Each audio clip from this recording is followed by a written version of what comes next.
While trying to distract myself from England's horrible performance earlier today, I came across a video from the League of Reason show, where a person named TruthfulChristian, whom I have encountered before, makes some comments about pine cones. Now, one of the comments he made was that he believes the Bible because of the eyewitness testimony, and there are two great reasons why this fails. The first one is psychology, simple psychology really, but it is two effects known as confirmation bias, the tendency to remember things that will support our predetermined conclusions and forget those that don't, and more importantly, the misinformation effect, which is that we will reconstruct events differently based on how we are questioned or how we are told to describe them.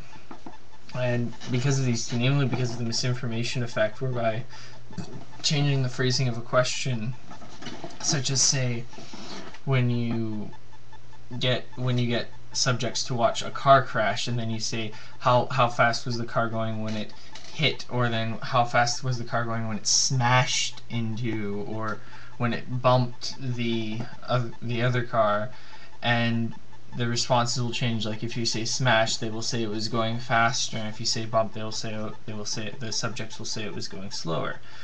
The same is true in any eyewitness testimony, and coupled with confirmation bias, this poses a particular problem for religion, as the religious will be biased to see extraordinary experiences, or experiences they perceive as extraordinary, to be of a religious or spiritual nature. However, the failing of eyewitness testimony is not so much in these psychological factors as it is in the lack of unified testimony. As Aaron Ross stated in one of his videos, if there is to be one truth, it would be one truth. That is to say, all eyewitness accounts would point towards the one truth, and if the one truth was Christianity, it would point towards Christianity. Sure, you might have some statistical outliers, and you would have to account for the biases and the misinformation effect, but largely we would see, not only would the Bible be consistent with history and everything we know, all the experiences would be consistent with Christianity. Unfortunately, what is known as spiritual gnosis can happen for just about any religion you can think of. The Norse pantheon, Zoroastrianism, Hinduism, Buddhism, Christianity, Pastafarianism, even religions long thought dead. And for this reason, I don't see why one would see eyewitness testimony as being accurate.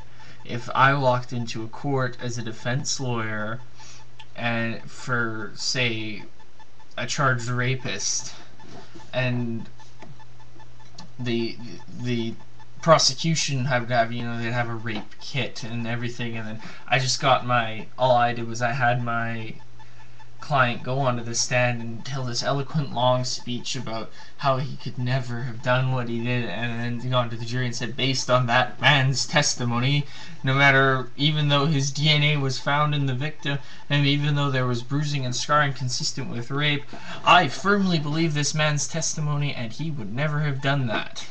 Now, of course, the jury are probably going to tell me to fuck off and mark the man as guilty.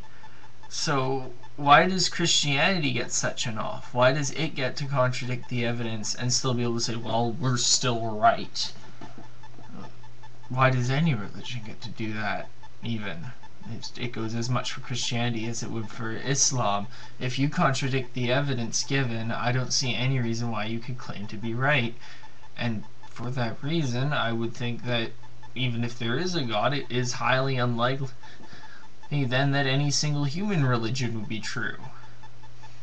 That being said, the way that TruthfulChristian danced around the points in the rest of his little speech about acorns, especially with how he tried to put a gish gallop past the watchful eye of D.P.R. Jones, kudos to him for recognizing that, he quite failed at getting his point across to people who know the difference between evidence and evidence. Thank you for watching.